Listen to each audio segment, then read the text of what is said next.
Y yo nos presentaré en el... Ahí no está, ya estamos grabando ya, ok. Bueno, entonces estamos acá en la tercera edición de nuestro podcast. Raúl de la Piedra desde Fort Lauderdale, eh, yo Rashid desde Lima. Y en esta ocasión tenemos de invitado a Omar Pinedo, que está en Barcelona, ¿no? Omar ha terminado recientemente su MBA, él es economista de la Pacífico. Además es un joven poeta, eh, y bueno, es un hombre de letras y de números que nos va a dar su opinión acerca de lo que está sucediendo ahorita en nuestra coyuntura, ¿no? Gracias, Omar, por estar con nosotros. Tú además trabajas en el BCR. Así es. ¿Qué es lo que haces ahí? Tu especialidad es mercado, si no me equivoco, ¿no? Sí, claro, yo trabajo como, estratega de inversiones. Actualmente anteriormente estuve especializado en mercados y economía china, actualmente estoy especializado en lo que es economía europea y del Reino Unido, ¿no? Entonces todo el tema de Brexit, que está sucediendo as we speak, el tema de el hueco fiscal que tienen en UK, el Ujú, tema de segunda ola en Europa, que bueno, la estoy viviendo también. claro. El tema de, sí, hay un montón de cosas, ¿no? El segundo lockdown en UK y acá también. Los esquemas de suspensión de empleos, ¿no? De apoyo a la suspensión de empleos, acá en España que le llaman el ERTE y en Reino Unido que le llaman el Furlough Scheme, ¿no? Y Ujú. toda la novela que ha sido cada una de estas cosas. Entonces, sí, sí, ese es mi trabajo, mi Eso día a es tu día día a y por día. supuesto, naturalmente seguir todos los acontecimientos de Estados Unidos, ¿no? También que, o sea, Claro. las tres economías principales son China, Estados Unidos y Europa, ¿no? En el mundo. Entonces uno tiene que estar siguiendo qué sucede en cada una de ellas para comprender, ¿no? Y un poco más desde esa perspectiva, ¿no? ¿Cómo, o sea, primero para empezar en términos generales, bueno, hemos tenido toda esta semana recontra turbulenta acá en Lima, ¿no? Y se ha sentido a veces pues como una revolución francesa, no sé, algo así, o como una primavera árabe, esa sería una mejor analogía. Eh, ¿Cuál es tu opinión a lo que hemos llegado? ¿No? Y luego le damos pase a Raúl también para que él nos dé su visión. ¿Cuál es tu opinión acerca de Sagasti, ¿no? Tú como un analista, economista, y también que hayas cerrado pues, con Vallejo, ¿no? Teniendo en cuenta que tú también escribes poesía, ¿cómo cómo has sentido todo eso? Te tocó el corazón. Bueno, pues muy contento, ¿no? Eso justo también me lo preguntaron un grupo de amigos más temprano. Y la verdad es que los poemas humanos de Vallejo son un tesoro de la lengua. Son increíbles. Es decir, Trilce es una cosa de loco. En verdad te descomputa. Desde el primero, el quinto, que es uno de mis favoritos. Recuerdo, hay otro de Trilce, no recuerdo qué número es, que es en la celda, en lo sólido, también se acurruca en los rincones. O sea, toda la experiencia de cárcel de Vallejo, que fue durísima, está en Trilce, cómo el lenguaje está completamente y elegantemente, además, destruido, ¿no? Claro, pero te dice, digamos que ya es Pero una los profundidad. poemas humanos, en los poemas humanos ya no hay toda esa clase de, de experimentación lingüística, Claro. sino que Vallejo es como si fuera la frontera del lenguaje, ¿no?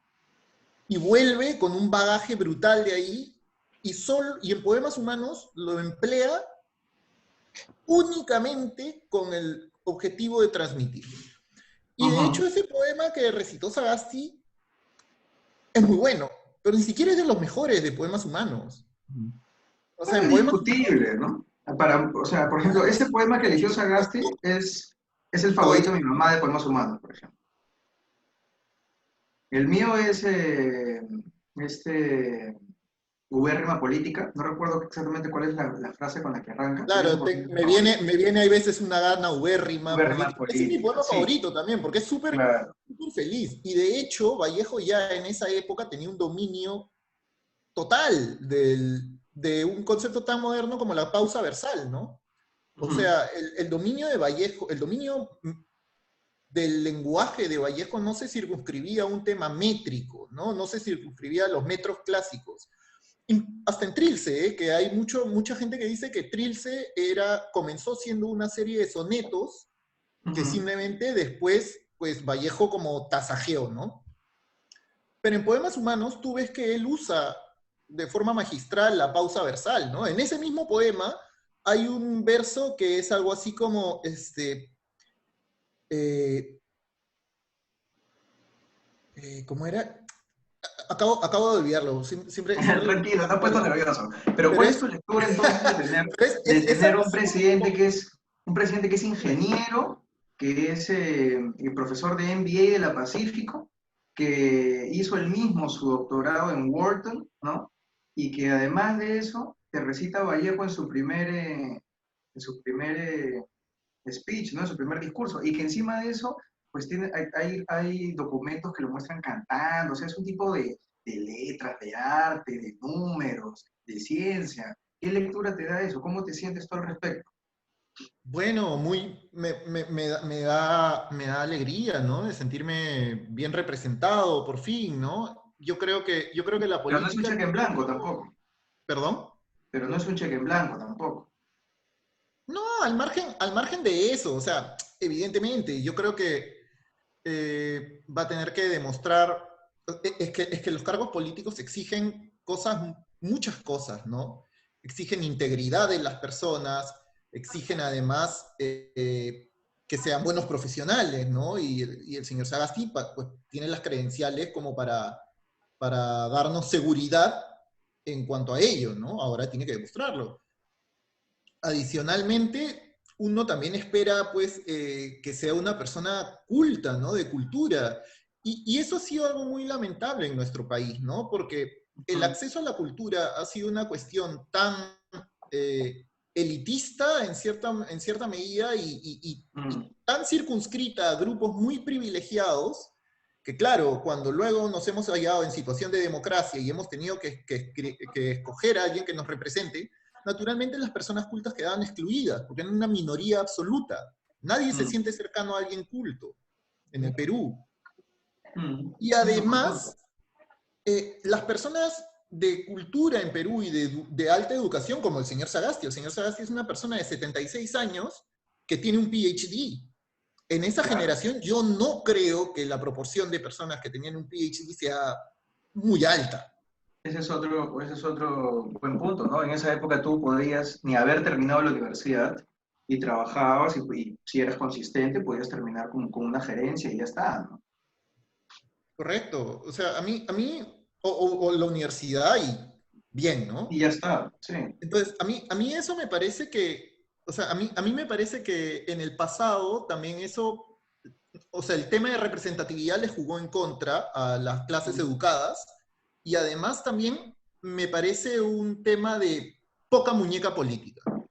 Es decir, siempre han sido dejados de lado, a pesar de tener mayor capital cultural, mayor capital intelectual, pues nunca han sido tomados en cuenta y nunca trabajaron para ser tomados en cuenta.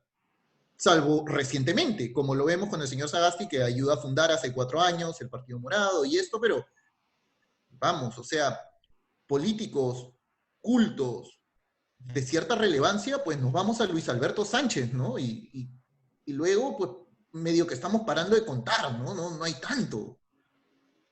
Claro. ¿Y tú Entonces, qué opinas, Raúl, a mí me de alegra esto mucho y de lo de lo que Sagasti. dice y de lo que te está comentando Omar, ¿no? De Sí, esta realidad de interesante, ser un ¿no? tipo tan culto, ¿no? Sí, bueno, el discurso que dio refleja quién es, ¿no? Y a mí me agradó bastante porque le habló a la población, le habló a la población de todo nivel social y económico, le habló al Congreso y, Empezó con una disculpa, ¿no? y empezó con una disculpa, ¿no? Por los hechos ocurridos, que una muestra de humildad es lo más importante para llevar a la calma, ¿no? Es lo que el Perú necesita ahora, es estabilidad. Y con los padres de Inti y del chico Sotelo, si no me equivoco, en el palco, ¿no? Presentes, ¿no? Era lo primero que se tenía que hacer, pedir disculpas a nombre de la nación por lo que el Estado hizo. Y creo que el discurso, no, como dije, mostró quién es el señor Sagasti y también qué es lo que deberíamos aspirar como república a hacer, ¿no? En el futuro. Habló de todo tipo de temas, habló del tema de la calle, ¿no? De las demandas por no más corrupción, no volver al pasado, no volver a lo malo de las tantas épocas difíciles que ha vivido el Perú. Habló de la pandemia, habló de ciencia, habló de tecnología, um, y, ¿no? Y sin apuntar de una manera amenazante, le habló al Congreso acerca de lo que la realidad del Perú es y lo que la gente ha marchado y ha muerto por esas causas, ¿no? Y qué es lo más importante. Claro. Yo, la verdad que el señor Sagasti me da mucha tranquilidad. Sigo teniendo temor de que se lo bajen en una semana. Lo que me da tranquilidad, de cierta manera, es la legitimidad internacional que tiene el señor Sagasti. Ya lo hemos visto en los comunicados de la Unión Europea, de la OEA, De la ONU. Unidas, demostrando que no, ya lo hemos conversado en los anteriores podcasts, que Merino tenía cero legitimidad, ni era mencionado Merino por estas organizaciones, por estos países. Y Claro. inmediatamente fue reconocido Sagasti. Entonces esa legitimidad que te puede dar la calle, legitimidad que te da la comunidad internacional, me llenan un poco de tranquilidad, pero al mismo tiempo hay que estar expectantes acerca de lo que pueda pasar con este Congreso, ¿no? Claro. Si yo fuera Y, en el Congreso, lo que haría es, muchachos, no hay que hacer absolutamente nada, a menos que sea requerido por nosotros, nada de reformas, nada de nada, a menos que sea absolutamente necesario, y hasta las elecciones del 2021, y que Sagasti ayude a combatir la pandemia y ayudémoslo, y ya. Pero lamentablemente, comportarte como un gobierno de transición de verdad, digamos. correcto, ¿no? O sea, la pandemia es lo Claro. número uno y las elecciones son los número dos, ¿no? Eh, Eh, Omar, y dentro un poco de toda esta semana turbulenta, el efecto que ha tenido en los mercados, Sagasti ha sido, digamos, como una especie de sal de Andrews. ¿Ha calmado la cosa se ha apaciguado o cómo sigue? Por supuesto, y eso lo notas en el tipo de cambio rápidamente. El tipo de cambio llegó a 62, si no me equivoco, 3.62. Sí, sí, claro, no, 3.65. Tú sabes, yo cada vez que veo esto sufro porque significa que divido mi dinero por un divisor más alto, ¿no? Claro. Entonces sí, más o menos de 3.65 está actualmente en 3.57, lo cual para 2 días es una, una corrección importante. Y que Claro, todo claro. había sido por un tema de incertidumbre política. No había otra explicación. Claro que nuestro tipo de cambio viene siendo un desastre por nuestra mala performance en la pandemia. Y eso también lo ves claramente en el tipo de cambio que voló. Pero a pesar de que el dólar ha venido un poco cayendo, pero claro, el sol peruano pues Ha hizo una caído caída más. peor. Pero claro, luego de que ya estaba más o menos a un nivel estable, 358, así, ¡paf! Se manda a 365 porque, claro, tienes 3 presidentes en 3 días, ¿no? Ahora, tenemos hasta ahora, ¿no?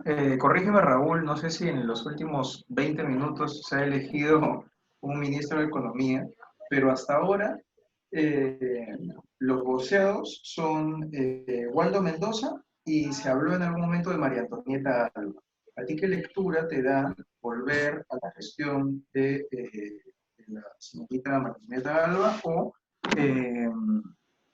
abrir una nueva gestión con Waldo Mendoza, que no ha tenido experiencia como ministro de Economía, pero que sí ha estado ligado al gobierno y que actualmente, si no me equivoco, tiene un cargo importante, lo citan muchas veces, hace entrevistas, está enterado, es un economista reconocido de la Católica, si no me equivoco.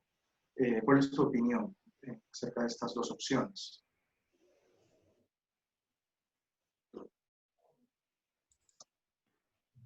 Omar. ¿Para mí o para Raúl?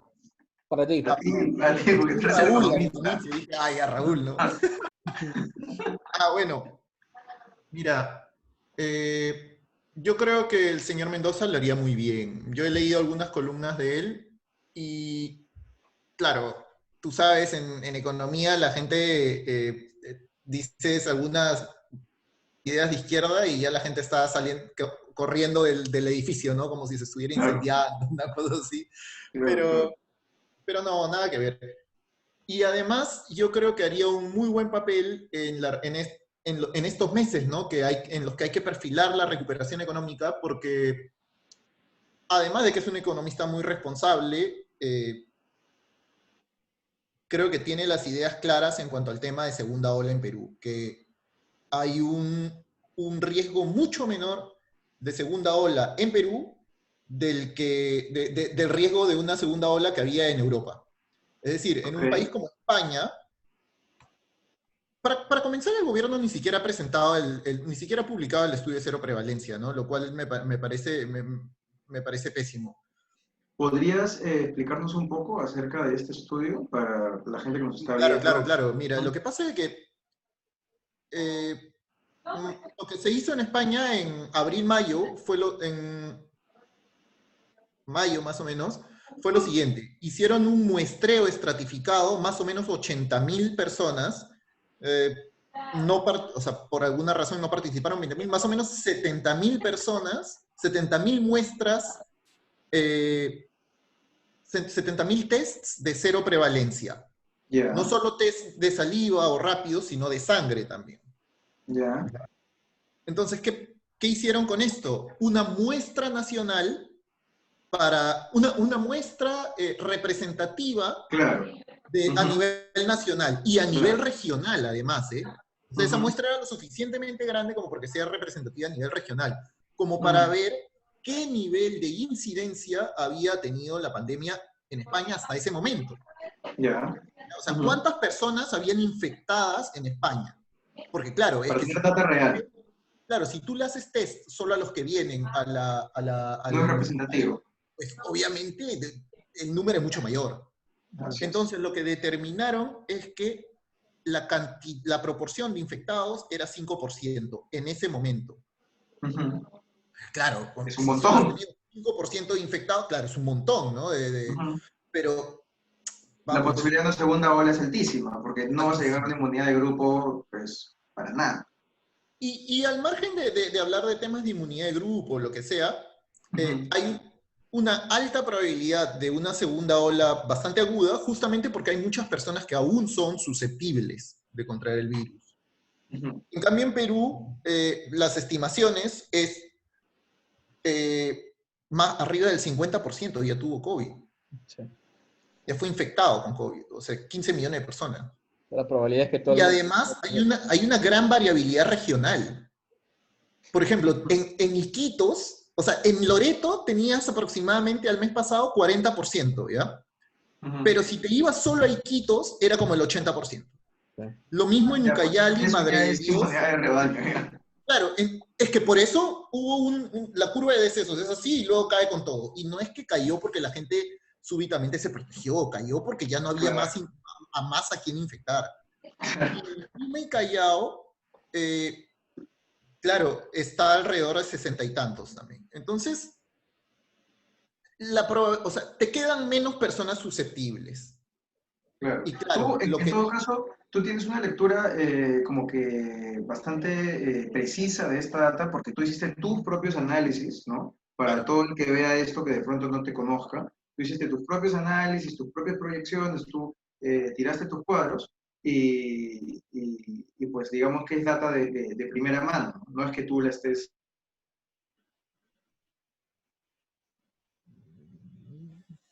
Creo que no. Comencé tan pronto como finales de marzo, inicios de abril, con el tema del SINADEF, cuando nadie lo miraba. Después de eso, comencé con el tema de estimación implícita de infectados a partir del Infection Fatality Rate, que tampoco nadie lo miraba y recién hace un par de meses lo han empezado a ver. Y bueno, en verdad me alegra que se comparta la información y que más personas puedan acceder a lo que realmente está pasando y no se guarde. De hecho, el premier Marco Martos, Marco Martos Sí, es Walter Martos. el poeta. No.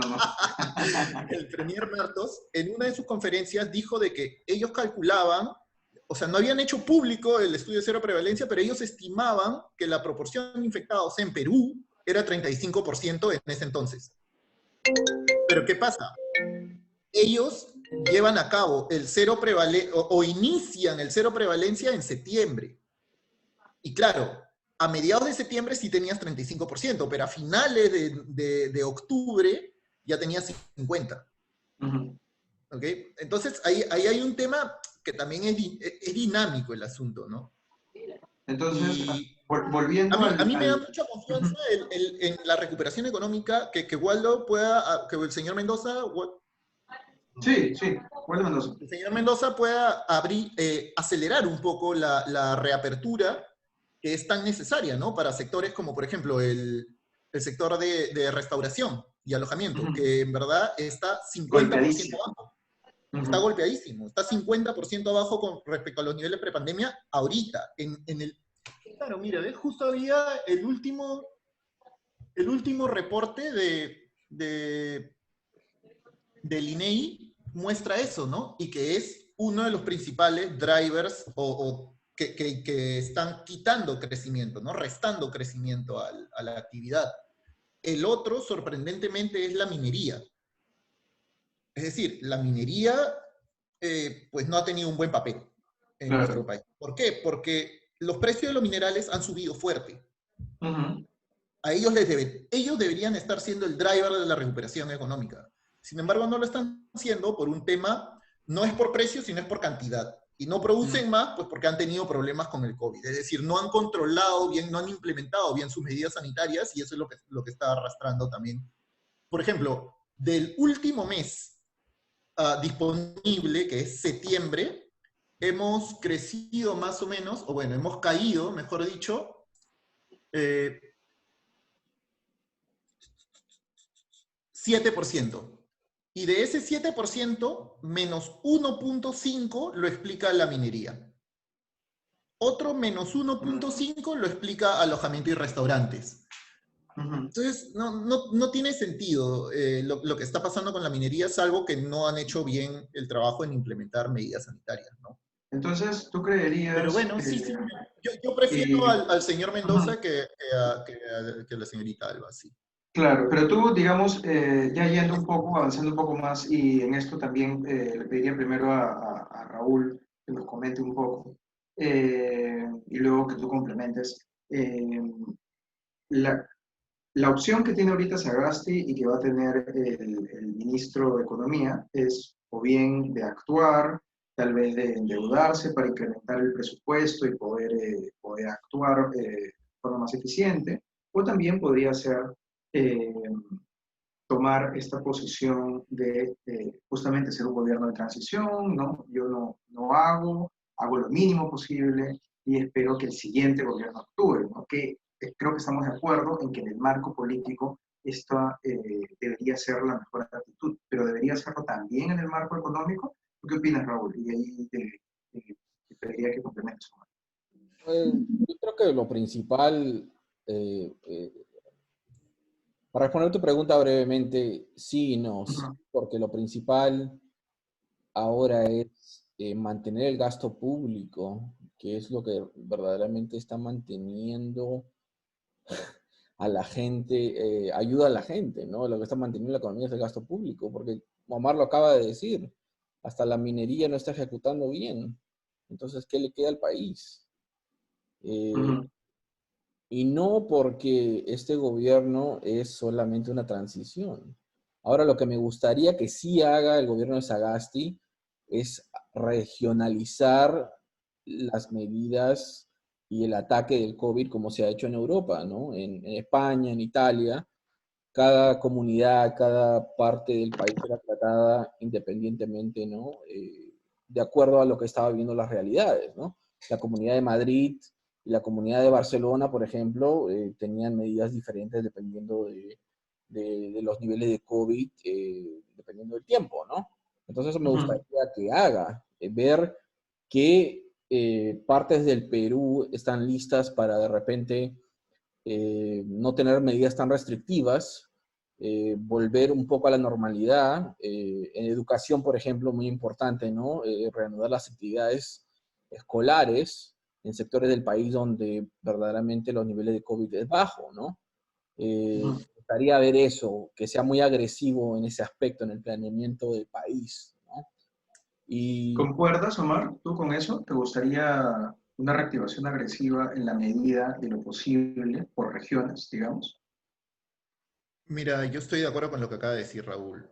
Es decir, bueno, los ejemplos tal vez no fueron los mejores porque, claro, el ejemplo específico de Madrid fue un desastre. O sea, justamente el gobierno regional de Madrid, que nunca se ponía de acuerdo con el gobierno nacional, causaron que Madrid sea un foco infeccioso brutal. no, Cataluña también un poco así fue el tema, pero más rápidamente se alinearon. Yeah. Entonces, tiene, yo estoy de acuerdo contigo en el hecho de que sí se debe regionalizar las medidas. De hecho, en Reino Unido implementaron un sistema como de semáforo, le dicen, ¿no? Como Tier 1, Tier 2, Tier 3, de alertas, y cada eslabón de alerta, de las 3 niveles de alerta simplemente que había, tenía un conjunto claro de medidas, ¿no? Porque se había vuelto un desastre el Reino Unido también. Y yo creo que adoptar algo así rápidamente sería un gol, como dijo Raúl. Totalmente de acuerdo con esa idea. Okay. Ahora, en cuanto a La la idea es forma... buena, digamos, y tú tomarías como marco la ejecución que ha llevado el Reino Unido, por tener un ejemplo, ¿no? Bueno, la que ha llevado el Reino Unido ahora, ¿no? Ex post, porque ex ante también fue otro desastre. Desastre, sí. Pero en cuanto al tema del gobierno, yo creo que la economía en este momento pues, ha caído básicamente, ¿no? por un tema de que el gobierno dijo, bueno, cierren todos, ¿no? Entonces, mientras más aceleremos la reapertura, más rápida también será la recuperación. Es decir, yo creo que es más un tema de la CESFER que un tema de que el gobierno genere un déficit o un impulso fiscal fuerte en este momento. Ya no me parece me parece el momento, por ejemplo, de buscar inversiones de largo plazo en incrementar productividad, Yeah. ¿no? Ese tipo de cosas sí me parecería positivo. No sé, las AFPs tienen un montón de bonos ahuesados.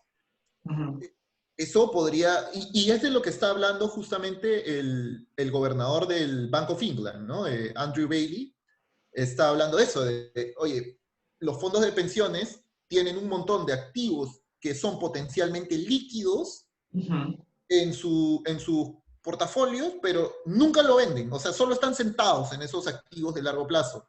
Cuando en realidad, si van a hacer eso, mejor váyanse a activos que son un tanto ilíquidos, como por ejemplo infraestructura o real estate, ¿no? Inmuebles, ¿no? Entonces, que también generan unos flujos de caja similares y más o menos estables, y pues tienes otra, y son de mayor impacto en productividad de largo plazo. Entonces, creo que por ahí podríamos intentar hacer algo, pero el rol del gobierno en este momento ya es más bien de ir dejando hacer cosas lo más rápido posible, lo más rápido que nos permita también la evolución de la pandemia, ¿no? Más que, Claro. ya nos endeudamos, la señorita Alba hizo eso muy bien también, que fue y se fundió rápidamente en mercados internacionales, aprovechando que todavía teníamos muy buen rating crediticio, muy buenas tasas nos ofrecían, tomamos ese dinero a tasas bajas y duración más o menos larga, y estamos fondeados, digamos, ¿no? Y yo creo que no es el momento de... Además, el Estado ni siquiera tiene capacidad de gasto, Rashid. Es decir, el Estado peruano en estos años, en estos 20 años, Omar, te voy a ha pedir que por favor desarrollado repitas muy los últimos bien la 30 capacidad de segundos. ahorro, pero no ha desarrollado la capacidad de gasto. No hay buenos proyectos, no pueden sustentar los Ujú. proyectos. Uy, se hizo un desastre mi compu. Sí, pero ya ¿Dónde me volviste a la quedé? normalidad. Sí, ya Ya. está perfecto, pero se puso un poquito robótico, así que Vale, vale. 10 segundos nomás, así que estás bien. estabas explicando de que el Estado peruano no tiene capacidad de gasto. Sí, La lo que quiero ejecución. decir con eso es de que o sea, hemos hecho muy bien eso de ahorrar, de hacer colchoncito, pero a la hora de gastarlo, de realmente impulsar la economía o lo que sea, o sacar adelante proyectos, nos es muy difícil todavía. Es decir, al Déjame hacerte una Estado, pregunta, no Omar. solo al MEF, el tema de los gobiernos regionales, nunca presentan Exacto. sus proyectos bien sustentados, o te presentan proyectos con rentabilidad de 5000%, ¿no? Y tú dices, o sea, ¿qué es esto? ¿No? O sea, tienes que tener algún gasto, inversión, algo, ¿no? O sea, no estás con... Hay muchos problemas técnicos por los cuales muchos proyectos de inversión son rechazados. Falta la capacidad para ejecutar eficientemente el gasto. Entonces, por eso te digo que en el corto plazo no es una solución mandarnos con gastar mucho. Primero, porque en realidad creo que más eficiente sería simplemente dejar hacer al privado. Y segundo, porque el Estado no tiene en la actualidad la capacidad de gasto. Tal cual, excelente. Entonces, un poco va alineado a lo que primero dijo Raúl, ¿no? Entonces, en lo político podemos no hacer tanto, entender que somos un gobierno de transición, y en lo económico, dejar hacer más que hacer, ¿no? Te quería hacer una pregunta, Ahora, Omar, ujú, no, durante la pandemia, ¿no? Eh, bueno, volviendo a la ministra de Economía, ¿no? Que fue reconocida por tener las acciones más agresivas, ¿no? De cualquier país de la región, ¿no? En el plan económico. Si bien la ejecución ha sido cuestionable, ¿no? En general, por lo que has escrito tú. Eh, Te quería hacer una pregunta, ¿no? Si bien el Perú es uno de los países o el país que más ha sufrido económicamente, también se veía al Perú como el país, estaba en la posición de ser el país que regrese, que tenga la estabilidad para afrontar un rebote, ¿no? Digamos, un rebote en la economía. ¿Sigue siendo este el caso o ha cambiado la situación? Mira, justo el día de hoy había estado revisando estos datos de INEI que salieron hace unos días, recién tuve tiempo de verlos, y la verdad es que sí, estábamos recuperándonos relativamente rápido, pero los datos de los últimos 2 meses ya son un tanto preocupantes, Mm, porque se ha comenzado o sea, la recuperación ha empezado a desacelerarse muy rápido, todavía a un nivel muy bajo. ya. bien. Entonces, por ahí hay peligro real. Y como te digo, la gran, el gran ¿A qué se sustento... debe esto, Omar? ¿A qué se debe de que esta recuperación haya sido tan lenta? No es que sea lenta, ha sido rápida, pero ahora se ha desacelerado. O sea, Ya. en lugar de seguir con una pendiente bastante empinada, digamos, pues la pendiente se ha empezado a...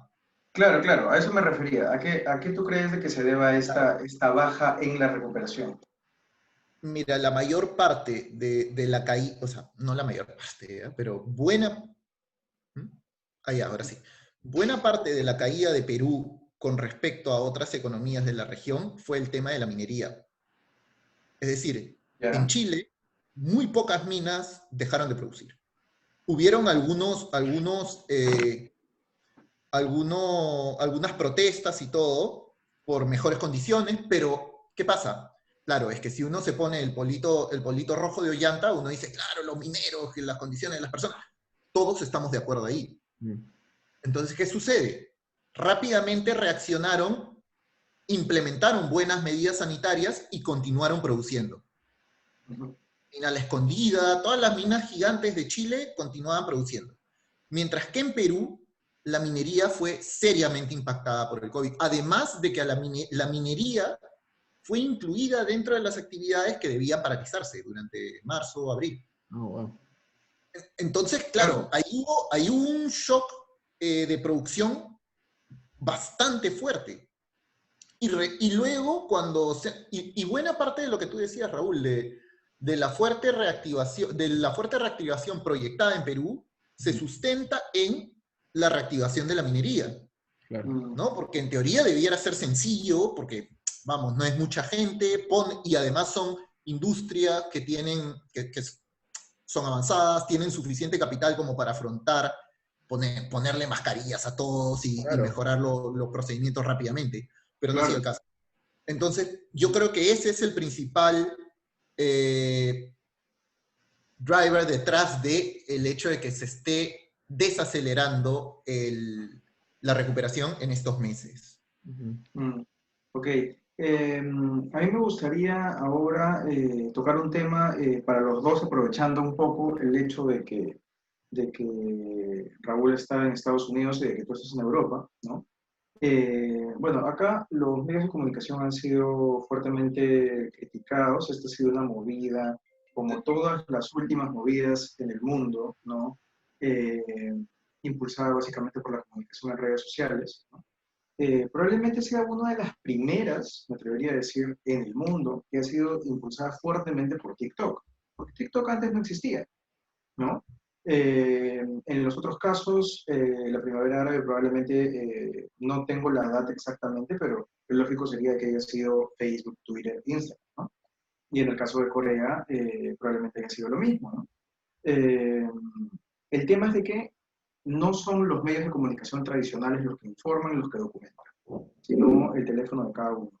Y acá podíamos ver de que, por ejemplo, digamos que en la primera marcha, que fue el mismo día que ascendió o que se puso la banda Merino, era entendible de que no la estuvieran cubriendo, hasta cierto punto, ¿no?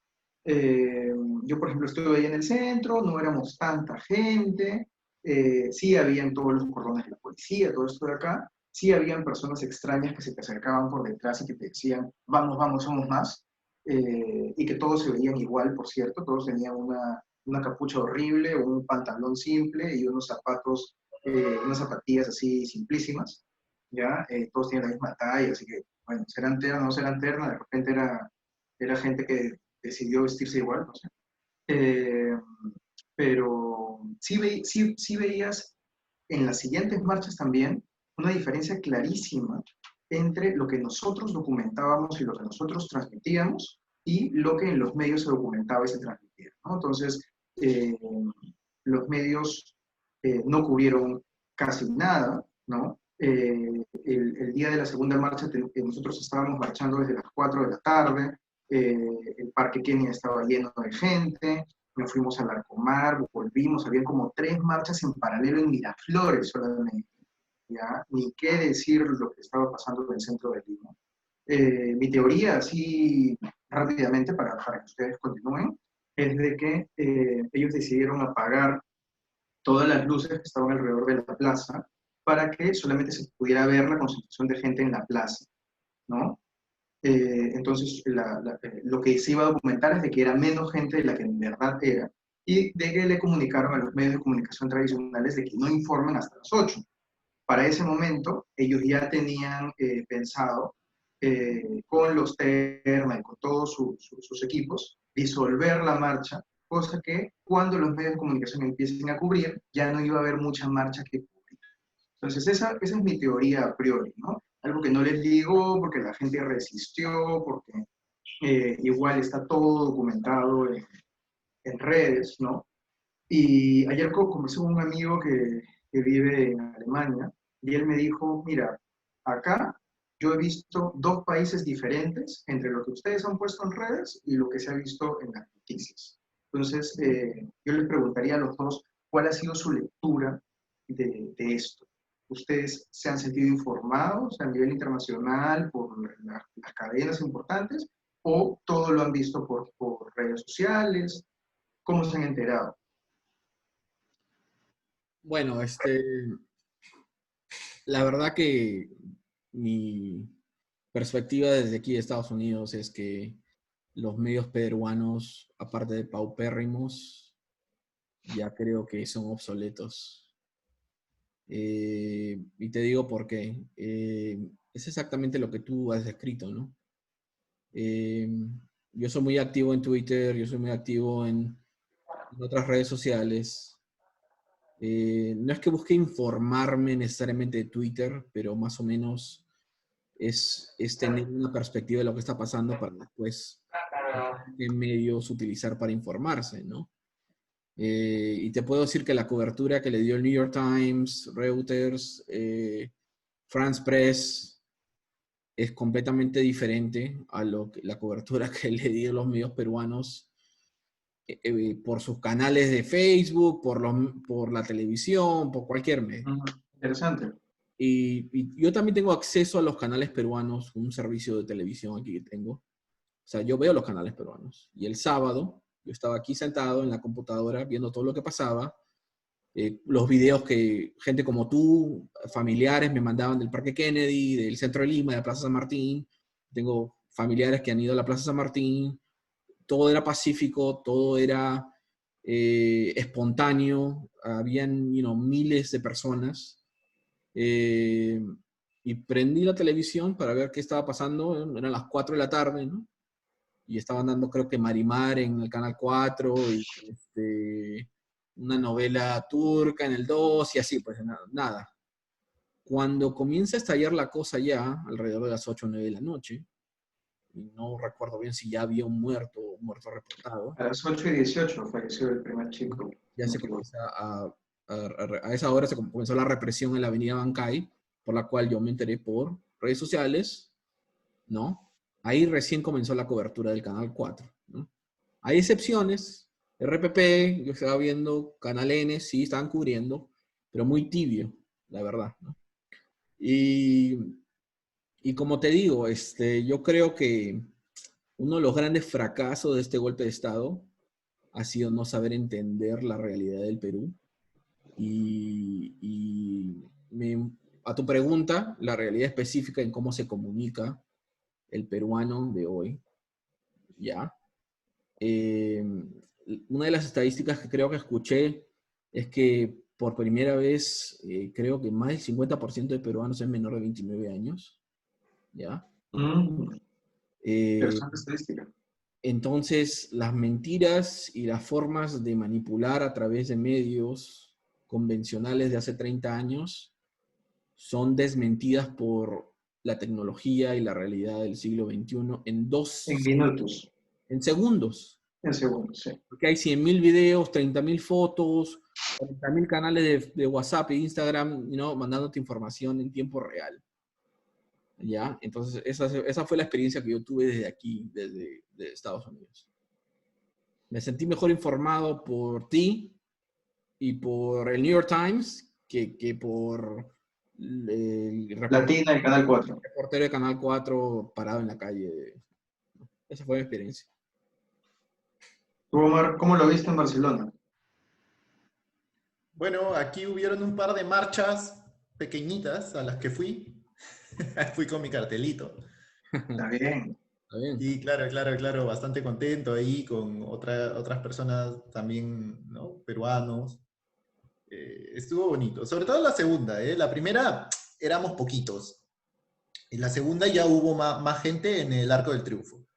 Claro. Pero sí, o sea, para mí no es ninguna novedad eso de que los medios son una desgracia. Y lamentablemente para los Estados Unidos ahora las redes sociales también. Es decir, para países todavía periféricos como el Perú, pues las redes sociales todavía pueden servir, pues porque en realidad no les interesa a ellos ejercer ninguna clase de poder político sobre nuestra clase de países. Sin embargo, O no saben cómo hacerlo. No, sí, claro que saben. En Perú creo que no saben. Claro, o sea, no tienen intereses Ujú. involucrados. En cambio, en otros países como los Estados Unidos, pues sí, ¿no? Entonces, por ejemplo, tomando en consideración el ejemplo de Estados Unidos, o tomando en cuenta el ejemplo de Estados Unidos, te das cuenta que los medios tradicionales todavía tienen un poder considerable. Por ejemplo, Claro. el tema de Fox News, ¿no? O el tema, por ejemplo, del laptop from hell, ¿no? ¿Era, Raúl, te acuerdas? ¿De qué? El laptop from hell, ¿cómo le decían? A la laptop de Hunter Biden. Ah, de que apareció, desapareció, que se la robaron.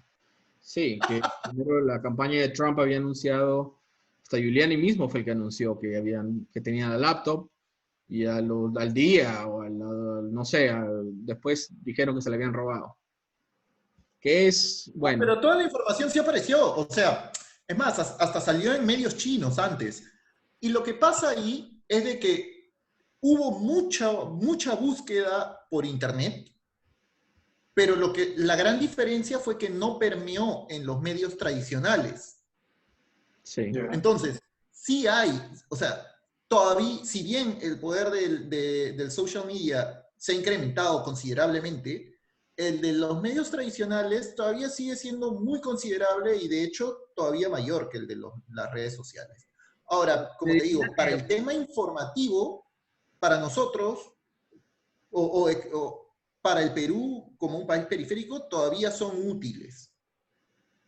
Sin embargo, para otras, yo creo que poco a poco irán tornándose, si continúa esta tendencia así, poco a poco irán tornándose cada vez más inútiles para mantenernos informados. Entonces, constantemente tendremos que ir migrando, ¿no? Como tú decías, ¿no? Esta es la primera que Hacia la se dio por periferia. TikTok. Claro. Claro, o sea, hace años fue Facebook, luego Twitter, ahora estamos migrando a TikTok. Y claro. claro, TikTok tiene nuevos dueños que son los chinos.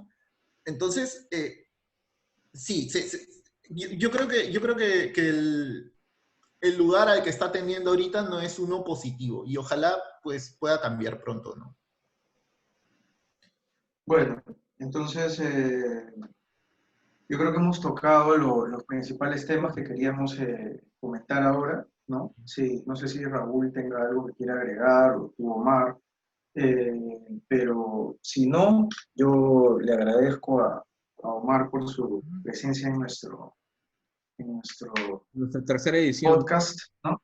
La tercera edición de nuestro podcast, ¿no? Y ojalá lo podamos tener nuevamente en el futuro, Sí, eh, por con supuesto. su visión técnica, ¿no? Sí. Y le agradezco también a Raúl por pagar para que este video de Zoom pueda durar más de 45 minutos. Y, y nada, Pero ya pues estamos. nos vemos la próxima vez, ¿no? Ojalá a la gente le pueda parecer interesante, ¿no? Y pueda encontrar valor en lo que acá estamos tratando Sí. decir, ¿no? Ya en futuras ediciones tocaremos temas más picantes, más controversiales, para ponerte a tiro de cañón, Omar, ¿no? Es- Ya, para especial- tener un documento que después arrostrarte, ¿no? Y decir, tú dijiste esto. especialmente Como debe ser. Yo tus no likes me a importa. Trump en Twitter, ¿no? Todo eso ya será conversado en el futuro. Sí, no, muchas gracias a ambos por su invitación y en verdad por una entretenida y amena charla, ¿no? Gracias. Perfecto. Gracias. Buenísimo.